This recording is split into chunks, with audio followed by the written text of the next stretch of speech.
we have a podcast. Diving deep into all things Texans, both on and off the field. Here's Sean Pendergast and Pro Football Hall of Famer, the General, John McClain. Welcome to Houtopia.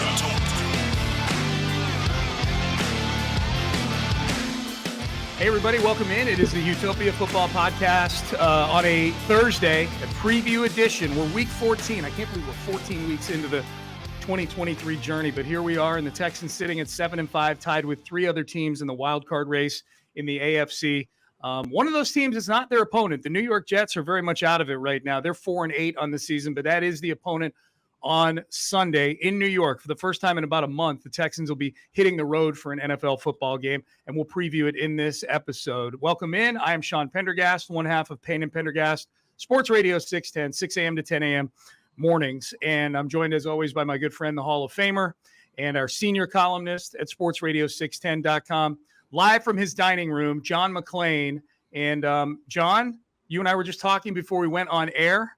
And we're going to dig into this game a little bit more, but I think you and I are feeling the same about this game right now, which is appropriately worried due to whether the Texans' inability to run the football, and the worry that you and I have has been reflected in the betting line on this game, which opened at 6.5, got up to 7 at one point, and now is all the way down to 3.5 for the Texans favored in this game. I think it's because people look at the Texans running game and they see how pathetic it's been other than those two games with Devin Singletary. And when it's raining and it's windy, and that stadium can be very windy, that's going to hurt a passing game. Should hurt a passing game. And so the conditions are not going to be good. And plus the Jets got a great defense, but the one thing they don't do well is stop the run. But you know what? They just played Denver, the worst front defense in the league, and they couldn't run on them either. So nope. It's weird saying an upset. Texans could be upset on the road. I can't remember the last time I said that. Yeah, they haven't been road favorites very much over the last few years, that's for sure. So we'll dig more into the game, but yeah, I'm concerned about this game for sure, for a variety of reasons. We'll do that in the six pack shortly here on this episode of the podcast. I guess, John, just to start off, let's get into a few kind of news notes, things going on with the Texans right now.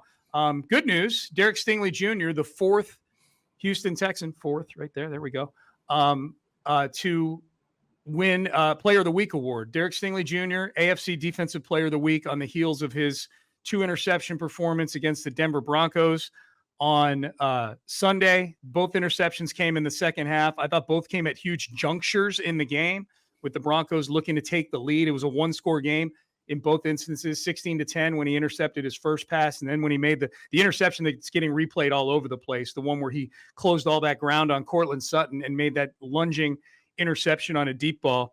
The score is 22-17 at the time, and it was the fourth quarter. So Stingley joins Blake Cashman, C.J. Stroud, and Devin Singletary as Player of the Week winners. John, what did you think of Stingley winning Player of the Week this week? I bet it was a hard decision over Will Anderson Jr. because Will Anderson Jr. had a stat line that only two players in history have had, and one of them was J.J. Watt. But Stingley took the ball away. That first interception that was created by Will Anderson Jr. tipping the Russell Wilson's pass came when he was on his knees. The second one came when he was flying through the air like a acrobat, high wire act, and he was great. There's a stat that Next Generation Stats has called Hawk something about getting your hands on a ball, and he's gotten his hands on 50% of the passes thrown to the guy he's covering.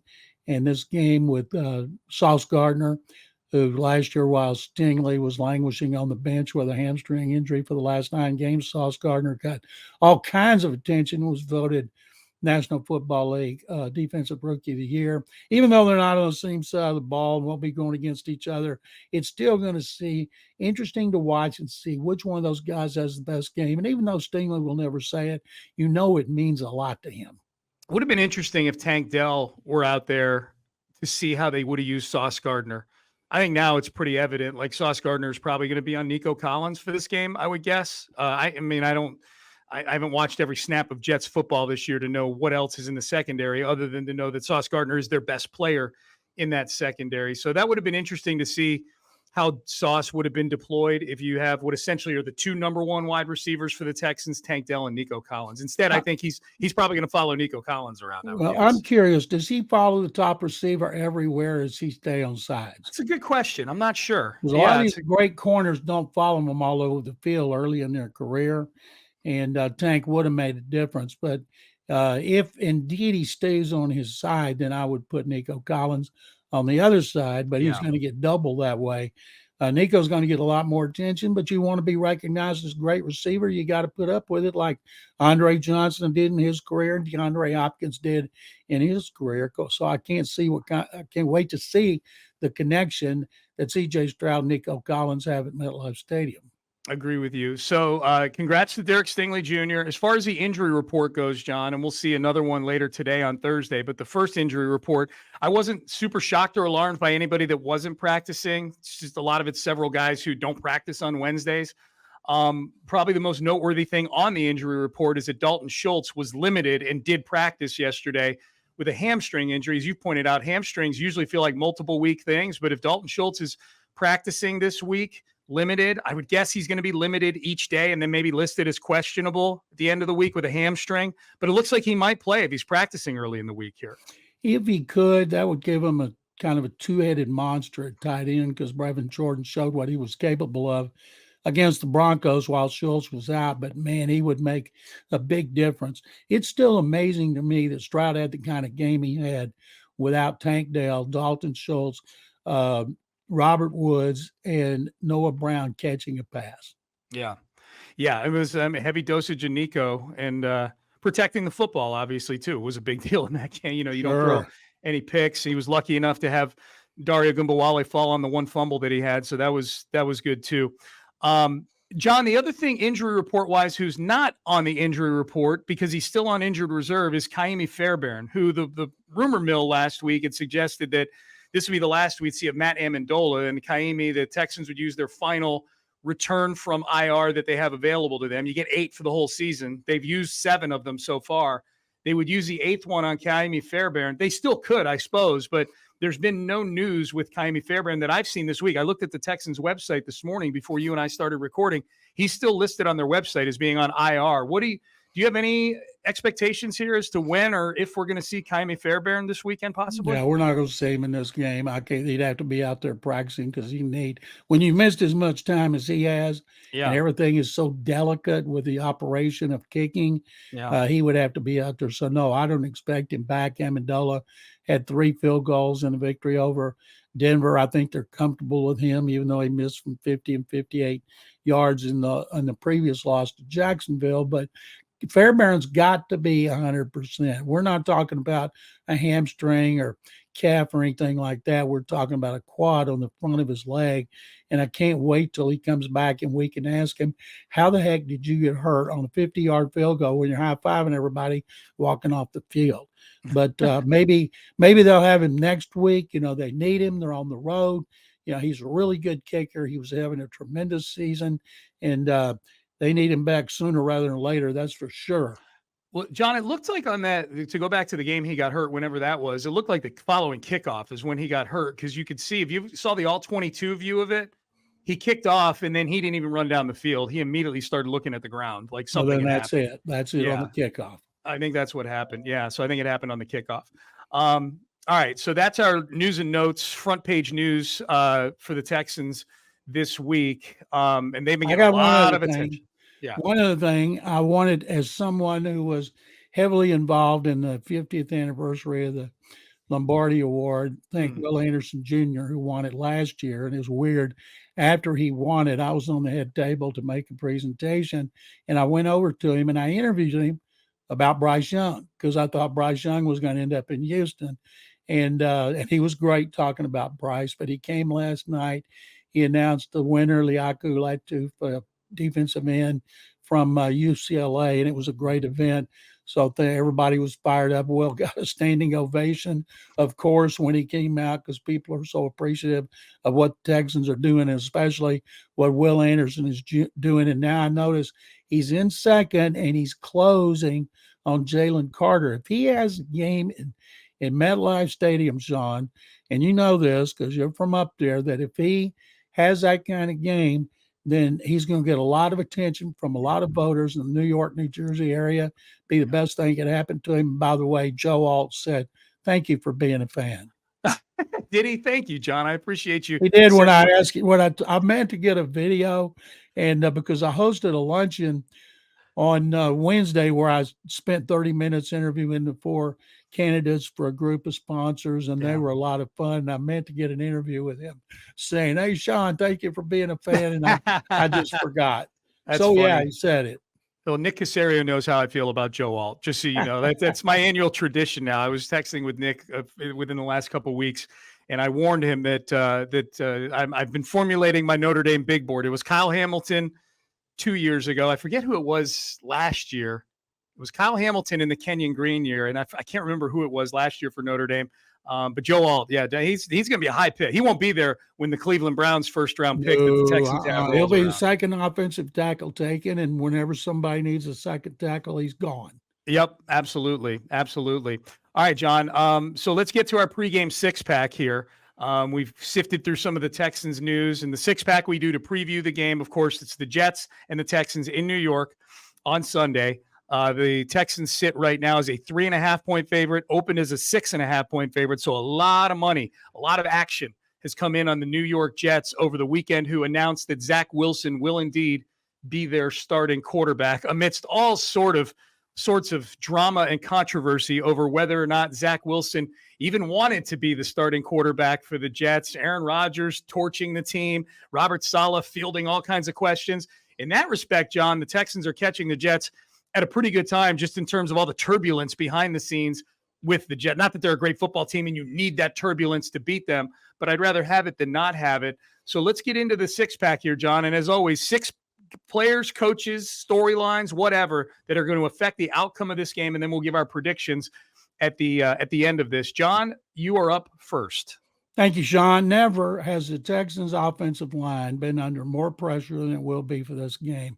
Texans are 7-5. They need to win to stay in the race for the AFC South title, as well as the wild card race. New York's defense, 9th overall, 312 yards a game, but their run defense, tied for 28th, is 136.1 a game, and their pass defense is 3rd.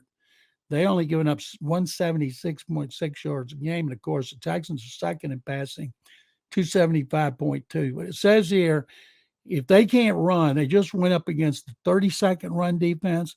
This one's tied for 28th. They have to run the ball, especially with the rain. And it starts with Devin Singletary and then Damian Pierce. But, man, the offensive line can't keep getting the backs hit in the backfield or at the line of scrimmage in a game that is must win. A game that's going to be grimy, to use D'Amico Ryan's word, John. He said he used the word grimy multiple times in his press conference yesterday with the rain and with the way, look, if you're the Jets, that's kind of the game you're going to want to play, just a game that's very mucked up, kind of thing. A low scoring game probably favors the Jets in some way, just in terms of, just in terms of the, sort of the ethos of the game. Although the Texans have played some lower scoring. Yeah, last week's game was not some offensive bonanza. 22-17 is it's a game that's under 40 total points. It's a low scoring game in today's NFL. So who knows? Maybe the Texans are comfortable. But and John, that's where my first one is. Like, this is, for me, the not just the weather, but the Texans, it's been 3 straight home games. So they haven't been on the road in a month. They've played a bunch of close games. But I just think overall, like, this game's going to feel different than any game they've played this year because of the temperature is actually going to be okay. The high's supposed to be in the low 60s. So it's not going to be cold necessarily, but they've played most of their games in immaculate conditions this year, either outdoors and sunny or inside domed stadiums. So that's mine. It's just the different feel of being outside, dealing with the elements, dealing with what I'm guessing, even at 4-8, it's a hostile kind of New York crowd that you're going to have in the stadium. They're going to be angry because they're always angry, and they're angry at their football team.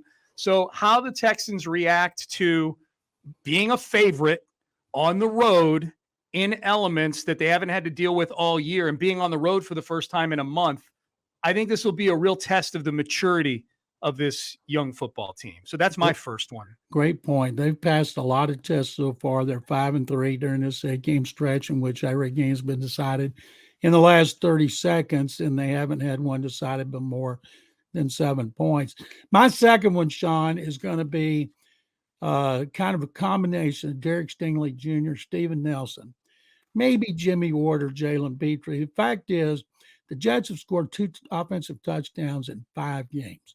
They haven't scored more than 13 points in like 2 months, but they need to intercept Zach Wilson in the first quarter, preferably on the first series, because if they do, the fans will turn on Zach Wilson big time, because so many of them think, well, he didn't want to start. They're making him start. He doesn't want to be a Jet. He knows he's gone. He's trying to protect himself.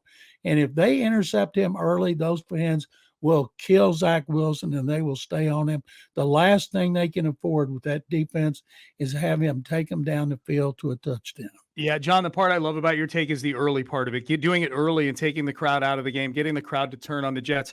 That's one thing the Texans did last week. It might have been one of my 6-pack items, but I know it was a storyline for me, is that in the previous 4 games, the Texans had got off to awful starts in those games. They'd fallen behind by double digits in a couple of them. They allowed the first series of the game. They allowed touchdowns to Cincinnati and to Arizona in those games. So they were constantly paddling upstream. That was why those games were so close, as the Texans spent all afternoon trying to come back as opposed to getting out and getting a lead. I know that Denver game wound up being very close, but there were certain points in that game. If the referees don't screw up that Desmond King strip fumble call, that game's a blowout. I firmly believe that. That was midway through the third quarter. It would have been 23-3. All of a sudden, Denver's completely one-dimensional, and that dimension is Russell Wilson, who was bad. I know he made a couple nice throws downfield, but he's not a good quarterback anymore.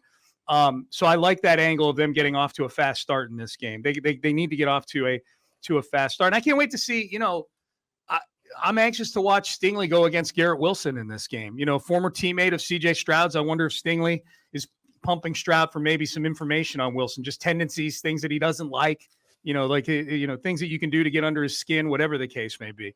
Because those are, Wilson was with Stroud at Ohio State for a couple years. They're doing that big time. Yep. And Adrian Amos as well, John. They've sequestered him in a closet, and they're pumping him for information on the Jets right now. Absolutely. John, my second one is going to be one that you kind of touched on when we were sort of breaking down the game. If Dalton Schultz is indeed healthy and coming back, I'm anxious to see how much that plays a role in not just Dalton Schultz, but also Brevin Jordan, how much maybe some 2 tight end sets, especially 2 tight ends that have explosive receiving capability. I think we saw with Jordan last week, he's got that capability. He just hasn't been able to put it all together, but he had 3 catches and he averaged 20 yards a catch, and he was running guys over too. Like, he was running very physical. Dalton Schultz has had a really nice season. Watching the tight ends in this game, the Jets have good linebackers. So that matchup of Dalton Schultz and Brevin Jordan against the Jets linebacking core, and especially with that front 4 that the Jets have getting after the passer, CJ, probably needing some plays in there that are getting the ball out quickly. That to me spells tight end in this game. So how the tight ends for the Texans match up with the linebackers of the Jets, and obviously that requires Dalton Schultz to be healthy for this game, but provided health, I think the tight ends are going to play a big role, because I don't think they're going to be able to run the football. I don't. I just say I know that statistically the Jets aren't a good run defense. Neither are the Broncos, and they couldn't run it against them last week, as you pointed out earlier. So tight ends are my second one for the 6-pack. That's a good one. My next one is the Will Anderson Jr. and Jonathan Gennard. They have combined for 13 sacks. Anderson coming off a fantastic game. I think they'll shut down Breece Hall. They shut down both running backs for the Broncos last week. They've been tremendous on run defense. Wilson, I think, will run quite a bit because he'll have to. But if they can hit him early, maybe a strip sack. Anything to try to shorten the field to help C.J. Stroud in the offense, that'll be great. There are 2 of them, Gennard and Anderson, are the best twosome in the league, according to the analytical sites, at stopping the run. But now they got to stop the run. They got to get after Wilson, frustrate him, make him worry that he's going to get hurt before he's in free agent, and somebody's going to sign him as a backup quarterback and hope the new zip code will help him be a better backup with no pressure on him. And I think I think they should get after him because the Jets offensive line has almost as many injuries as the Texans offensive line. Yeah. And D'Amico Ryans could sympathize with what Robert Saleh's going through with those injuries. But man, they need to get after Wilson, get after him early. This could be a big finish for Will Anderson to this season, considering who, he's, going against the Jets, the Titans twice. The Browns have a banged up offensive line.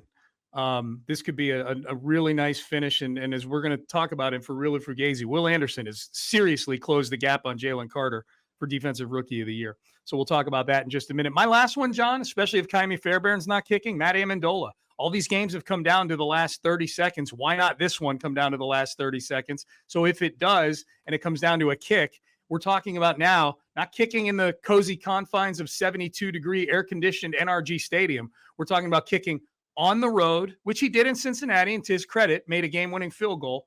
But on the road, in rain, potentially in wind, how does that affect Matt Amendola if the game comes down to a kick? So I guess overall, just the general kicking game for the Houston Texans, but specifically if it's a close game and you got to make a field goal at the end of the game, what does this wind do? Amendola makes more field goals that just hug the uprights than any kicker I've seen. So who knows? Maybe the wind helps him out, John. Maybe it blows it back towards the middle in between the uprights. Who knows? But I just know it's awfully tough to kick in conditions like are forecasted for MetLife Stadium on Sunday. So Amendola is my last one. It's scary when he kicks, even though he's done a good job overall for a guy who was on the street. It's still scary. People hold their breath. Yeah. I've gained a greater appreciation for Kaimi Fairbairn through these last 4 weeks. Yeah, the good things that Amendola has working for him is the same thing that Kaimi Fairbairn has working for him, the best snapper in NFL history. Amen. John Weeks, who is the Texans, Walter Payton NFL Man of the Year nomination, means he's one of 32. Congratulations to John, who is the senior member of the Texans, and he does so much in the community. He's a great guy because he went to Baylor. Yeah, absolutely. John? Second Bears. There you go. How long do you think Weeks plays for? He's always signing 1-year deals for the minimum. Hopefully they don't decide, well, he's maxed out. He was worried about that for a while, but he's never had a bad snap. I mean, knock on wood. And I think they love that consistency they have with him. I'm trying to figure out, I think one snapper played for like 16 or 18 years. Yeah, I mean, John, he's in season 14 right now. Showing no signs of letting up. No, he looks in better shape now than he did earlier in his career. I mean, you see him out of training camp, it's hard to tell because he's on the field. He's obviously the closest thing to like just an average Joe that's out there. So he looks different than all the guys out there, as most long snappers do. He's not quite as big, but when you see him out of training camp, and you see him walking around just by himself, like he's in really good shape. Like he's, and he's not having to hurl his body into a bunch of piles, even though he does from time to time. That'd be cool. I just wonder, he's been doing it 14 years. So he's probably like 36 or 37 years old, I would guess, right? He started late too. He'd gone back to Phoenix and he was going to go to get a job. And he went to a snappers camp in Arizona, and then somebody saw him and Rick Smith signed him. Yeah. Crazy. So let's call it 38 at the most. I would say like 40 feels like a good round number for him. I hope he does it forever. I love John Weeks. All right, John. How hard can it be to bend over and snap a football? The hard part is when some guy's over you and he kills you when you start to run down the field. And then the running. Yeah, that running is it's a real nuisance. John, what's your prediction on the game? Oh, I'm worried about an upset, but I'm not. I've been picking the Texans for a while now, so I'm going to keep it up. I think it's going to be low scoring. I'm going to pick the Texans 19 to – wait a minute. I'm going to pick the Texans 17-13. Okay. You and I are on the same page here.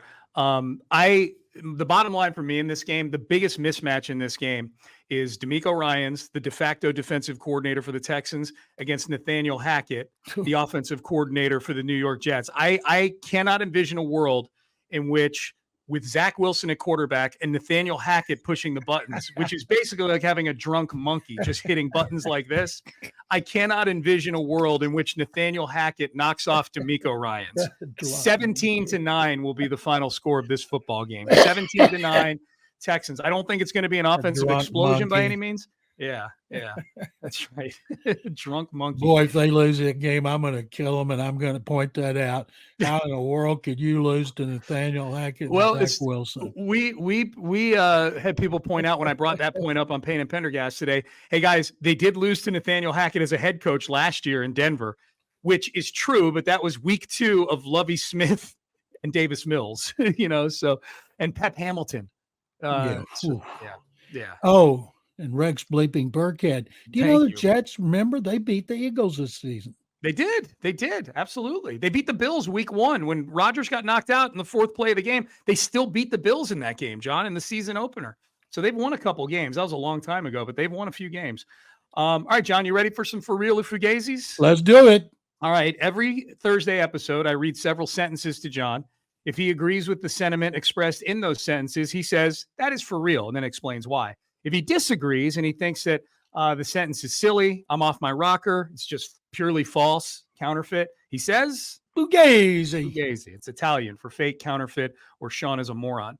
All right, so let's get to it here, John. Let's start with, we mentioned Will Anderson. Will Anderson's odds for Defensive Rookie of the Year in 1 week have gone from 14-1 down to plus 140, which means you bet $100, you win $140. Whereas last week you bet $100 on Will Anderson, you'd have won $1,400. So they've gone like that game against Denver was a massive shift. Plus Jalen Carter hasn't done much lately. He's been the odds-on favorite. So the 2-man race now is Jalen Carter, still the favorite, and Will Anderson plus 140. John, for real or Fugazi, Will Anderson Jr. is going to win Defensive Rookie of the Year this year. I think that's for real. And one reason is now Carter is going against the Cowboys. It's going to be a tremendous TV audience. There'll be a lot of people watching it, taping it. And if he has a big game against Dak Prescott and the Cowboy running game, he'll get a lot of attention. But if Will Anderson Jr. goes to New Jersey and he has anything near what he's had in the last couple of games, next week he might be favored. John, if C.J. Stroud wins Offensive Rookie of the Year, which he's going to, he's already basically clinched the award. Will Anderson Jr. wins Defensive Rookie of the Year. That, to me, clinches Executive of the Year for Nick Caserio. If you draft the Offensive Rookie of the Year and the Defensive Rookie of the Year and do it in such a bold by the way, the last team I think to do that was the Jets last year, Sauce Gardner and Garrett Wilson. And I'm assuming, I don't know if Joe Douglas won Executive of the Year last year or not. I just know that the moves Nick made on draft night got so much attention because of where those picks were, like up at the tippy top of the draft. And the Will Anderson Jr. move was so controversial for people who couldn't believe that the Texans were giving up their own first-round pick in that deal.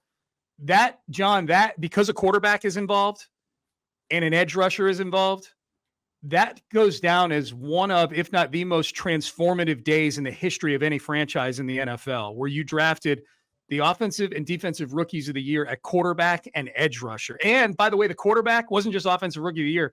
He's having the greatest season of any rookie quarterback, maybe in the history of the game. It reminds me of when the Bears drafted Gale Sayers and Dick Butkus. Yeah, Both think about that, how long ago that was. But neither played in a playoff game. I think Nick's already got locked up. I think the guy, we're talking about playoffs for that last game against Indy. We could be talking about Coach of the Year between Miko Ryans and Shane Steichen.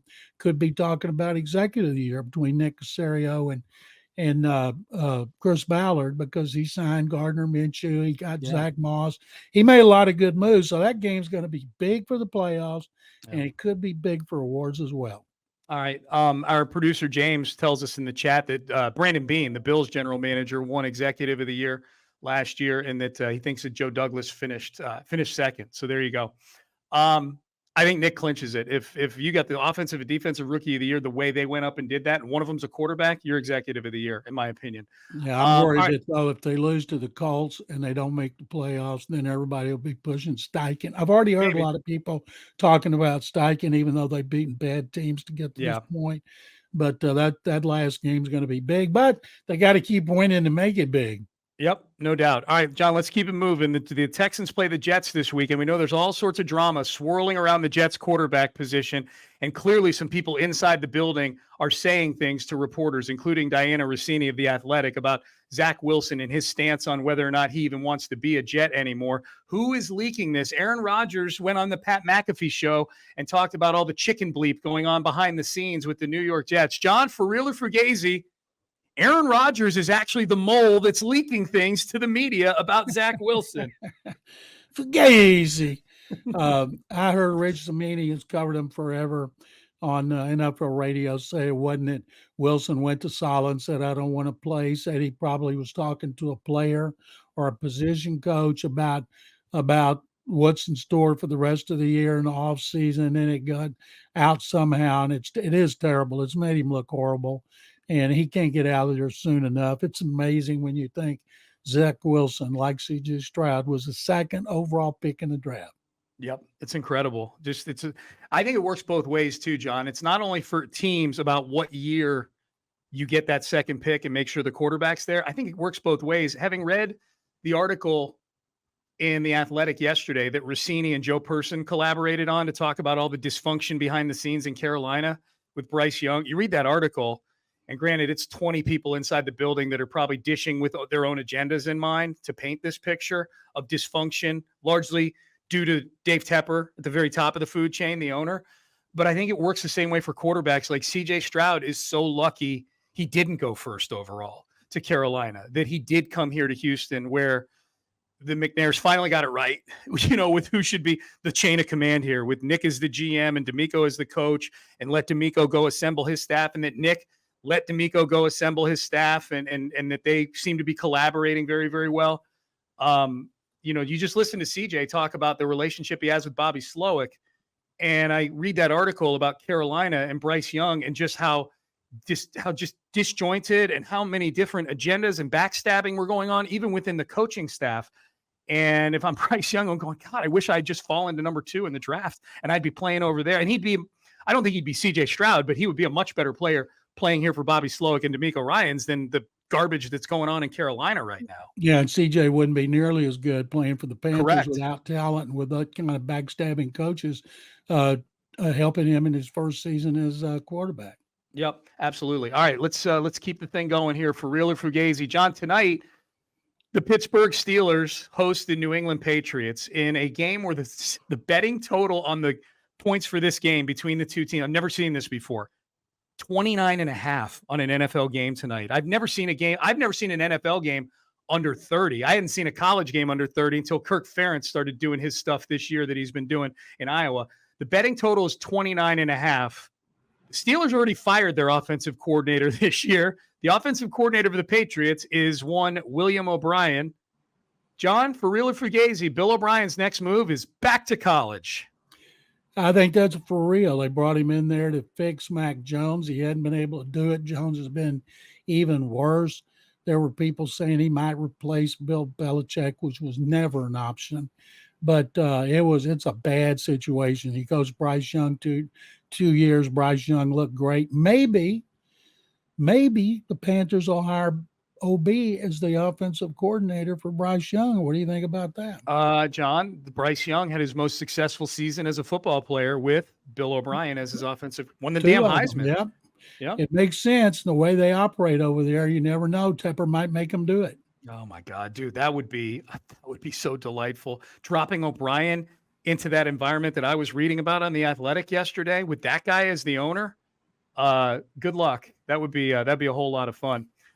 John, next one, David Carr on the NFL Network earlier this week with the Cowboys and Eagles game coming up this weekend, said that right now, maybe for the next couple games, Marcus Mariota gives the Eagles a better chance to win than MVP candidate Jalen Hurts. John, Forrreal or Fugazi, David Carr got this one right. Fugazi. Everybody in the country says he's absolutely nuts. I've seen some things about him on social media by former players, former executives. Everybody is killing David Carr. I don't know in what world that anybody would think Mariota is a better gives the gives the Eagles a better chance to win than Jalen Hurts, even if Hurts is hurt. David Carr is cutting through on the NFL Network, John. That's what he's doing. There's a lot of former players there. It's a lot of muck you got to cut through of former players to really make your mark with your opinions.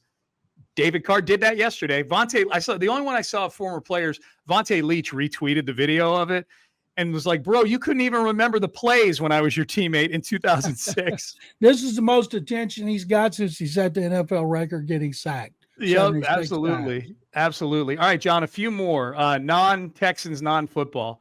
The NBA in-season tournament has the semifinals tonight and the finals on Saturday. John, Forrreal or Fugazi, the NBA in-season tournament is dumb.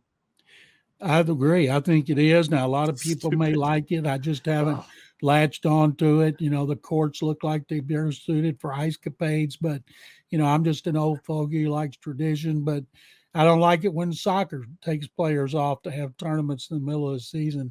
And I'm just glad they count the games. But players have a chance to make more money. We all know they're going to the poorhouse as it is. Yeah, right. I know. Fans like it fine, but I don't.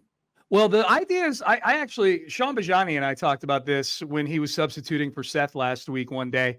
And he actually had a good idea. He's like, you know, I would actually care about this if it materially affected the standings, like the winner of the in-season tournament gets, you know, like either some sort of tiebreaker for the standings when the postseason automatic rolls around, playoff bid or something like that. Maybe not that extreme, but maybe like you pick up 2 games in the standings or something like that. Like whatever your record, let's say your record at the end of the year is what's it, 82 games. It's 42-40.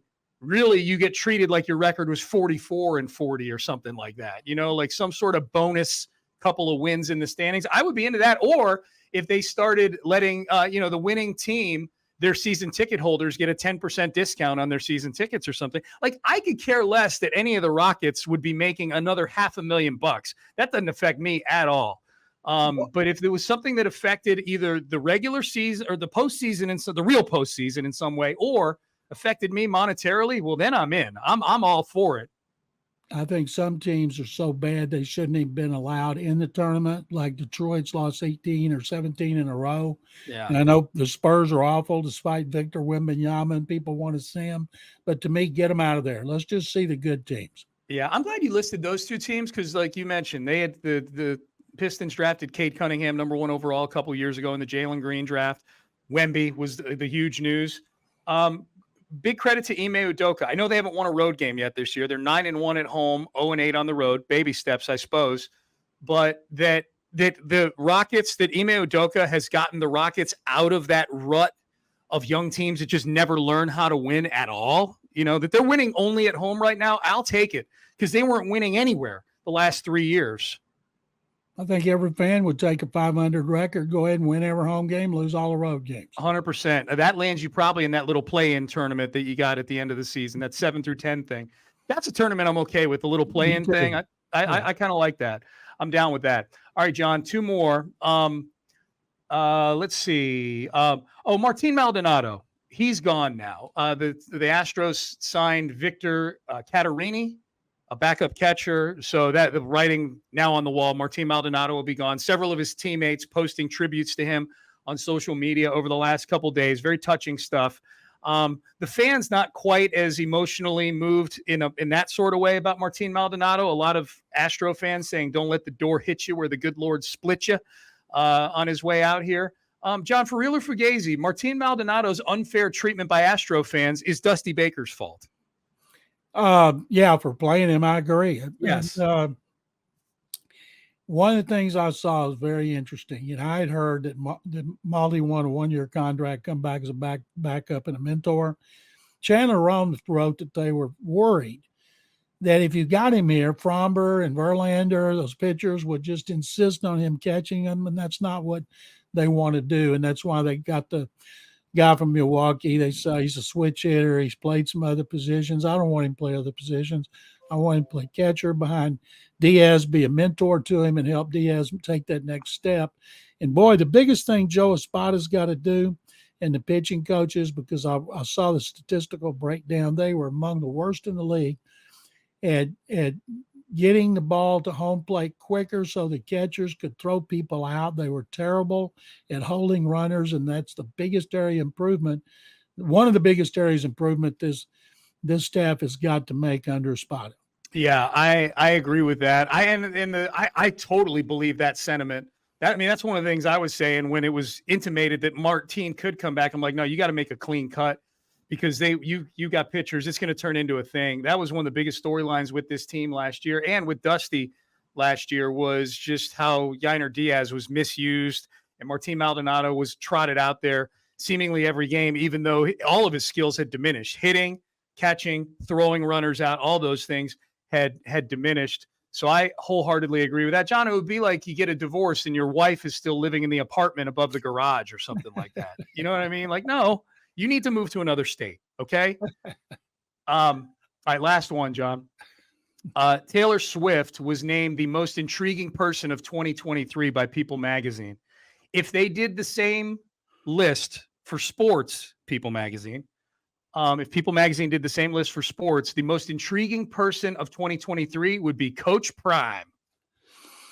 Fugazi. I would pick Aaron Rodgers over Coach Prime because okay. Rodgers has been in the news all year round. Yeah. He's on national TV. Coach Prime got Sportsman of the Year for Sports Illustrated. It was just ridiculous after going 4-8. It's like they make the decision in September. But Rodgers is a weekly, daily thing around the country. I would have put him in there as the most intriguing. Okay. Well, there you go. It's a good, that is a fair argument, John. That was a fun for Real or Fugazi. Very spirited. By the way, the Yankees get Juan Soto in a trade probably for a year. Yep. And people are, oh boy, he's putting the Yankees over the top back in the playoffs. You know what? He played with a much more talented team in San Diego, had Cy Young Award winner. He had a great relief pitcher. He had a great city, a great stadium, sellout crowds. They cheered him like crazy, and they didn't even make the playoffs. Yeah. And the Yankees, I don't know when it came to their top prospects, they're going to be great to watch this year. And some people think that they have a side deal worked out with Scott Boras, that they know what they're going to pay him. I don't buy it. Boras is going to want him to go on the market, and he's going to want him to take the most money, but it'll be fun to watch them this year and see how much Aaron Judge gets hurt trying to patrol center field at Yankee Stadium. Man. John, my analogy that I made on the show today with Seth on Payne and Pendergast was the Yankees have evolved into the baseball version of the Chargers to me, which is you look, you go, boy, they got a lot of big names on this team. They got a lot of talented players. They sure do put a lot of guys in the All-Star game or the Pro Bowl. And boy, it seems like, like there's a lot of expectations on this. This is the year they're going to break through, this is the year. And then not only do they not break through, but they seem to not break through in the most ridiculous and disappointing ways possible for teams that are that talented. And as a result, they're not scary to me. Like the Chargers are never scary to me, even though they've got Justin Herbert, who people think is a top 5. Like Justin Herbert is the Aaron Judge in all this. Like you got Aaron Judge, who's people tout as the greatest, one of the greatest hitters in baseball today. And yet not only does the productivity not match up with the team's success, but the body of work in the post, like we've only seen Herbert in one postseason game, and he coughed up a 27-0 lead to second-year quarterback Trevor Lawrence and the Jacksonville Jaguars. So tell me, John, does my analogy hold up for you that the Yankees are the Chargers of Major League Baseball? Yeah, but one thing, at least Herbert's on the field. Judge is hurt every year. Then his contract year, he stays healthy. Then he gets his more than $400 million, then he's hurt again. Yep. And everything I've read about, there are questions about him playing center field because Soto's awful in the outfield, and they say it's easier to play right field at Yankee Stadium than left field. Alex Verdugo, who they just traded for with the Red Sox, will play left. But man, what I'd like to see an over/under on Aaron Judge injuries in games that he misses because of injuries. I bet you can get that action somewhere, John. And if you can't, call me. I'll take your action if you want to. I'll come up with a number. I'll text you a number, John. We'll come up with some little friendly little wager. The thing I do like about this feels like the Yankees again. You know what I mean? Like this big deal, big news. Yeah, that's fun. Yeah, I hate the Yankees. Yeah, I hate the Yankees. Right, a winter meeting, huge trade where they're trading 7 guys to get the biggest name young player bat that you can get on your team. That part I enjoy very much because I don't think it's going to work. All right, John, that was it. What do you got going on the website leading up to Sunday's game? On sportsradio610.com, I've got a column on D'Amico wouldn't be coaching in this game if it wasn't for a phone call from Robert Saleh. Well, there you go. All right, good stuff, John. John, I enjoyed it as always. I did too, Sean. Thank you very much. All right, good stuff. Thank you for saying hi to Joe Alt for me as well, by the way, John. I appreciate that. And he appreciates you being such a Fighting Irish fan. Of course he does. Thank you very much. Joe, if you're listening to the podcast, pass it along to several of your friends, and thank you very, very much. Big thanks to James, too. James Jackson, our producer, who makes sure that this podcast gets to you each and every time, quickly, efficiently. It's even more efficient when you click the subscribe button and it comes straight to your phone or your device, wherever it is you listen to your podcast. So we appreciate all of you tuning in. Jets and the Texans on Sunday. We'll be back following the game on Sunday with hopefully a victorious version of the Houtopia football podcast. So for James Jackson, John McClain, I'm Sean Pendergast. We're out of time. We will see all of you this weekend. Have a great weekend, everybody. Enjoy the game, and thanks for listening. Thanks for watching. If you enjoyed this video, please don't forget to give it a thumbs up and subscribe to our channel for more content like this. If you want to see more of our videos, be sure to check out our playlist and let us know what you think in the comments below. Also, don't forget to follow us on social media to stay up to date on our latest updates. Links are in the description. Thanks again for watching, and we'll see you in the next video.